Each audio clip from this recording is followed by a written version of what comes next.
Balik po tayo sa mga balita, problema sa disenyo at tinipid umano ang budget sa konstruksyon.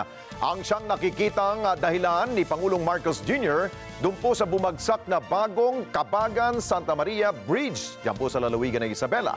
At sa harap nito, ipinag-utos naman ng Pangulo na agarang kumpunihin, ayusin ang bumigay na tulay at huwag munang unahin ang paghahanap ng mga sisisihin dito. Eden Santos sa balita. Tinipid ang Cabagan-Santa Maria Bridge sa Isabela. Yan ang sinabi ni Pangulong Ferdinand Marcos Jr. matapos na inspeksyonin ang gumuhong tulay.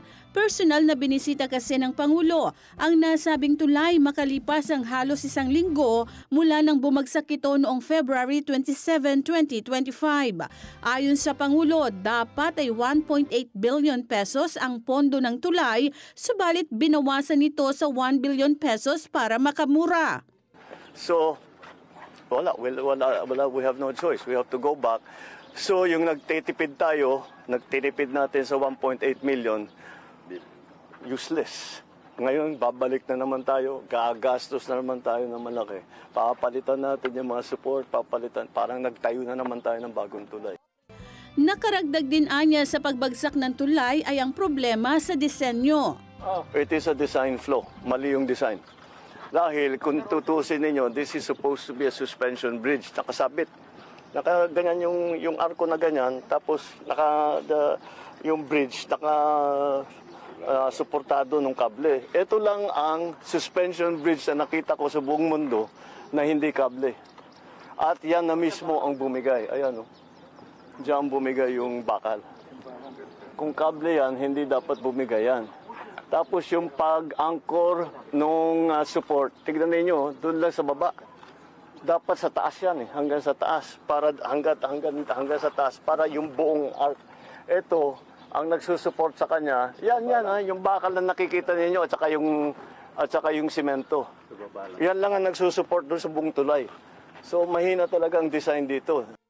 Maging ang overloading na silip din ng Pangulo. Napos, this is a 44-ton bridge. Dapat 44 tons ang acceptable load. Yung dalawang truck na yan, yung naiwan yung isa, over 100 tons yan. Dalawa yan ang dumaan. Idiniin ng Pangulo na aayusin muna ang problema bago manisi sa pagbagsak ng Cabagan-Santa Maria Bridge. You know, I always have a saying, fix the problem, not the blame. Ayusin muna natin yung problema. Believe me, we will find out who is responsible. Who is responsible is basically who made the design. Because their design is poor. Look what happened. And then also, those trucks should never have been on the bridge. So, sino liable doon? Province? Hindi national to, national. To? Eden Santos para sa Mata ng Agila. Matatag, matapang, matapat. Maraming salamat sa inyo pong pagsubaybay sa Mata ng Agila Primetime. Para malaman ang matatag, matapang at matapat na mga balita, i-follow lamang at mag-subscribe sa @Net25 TV.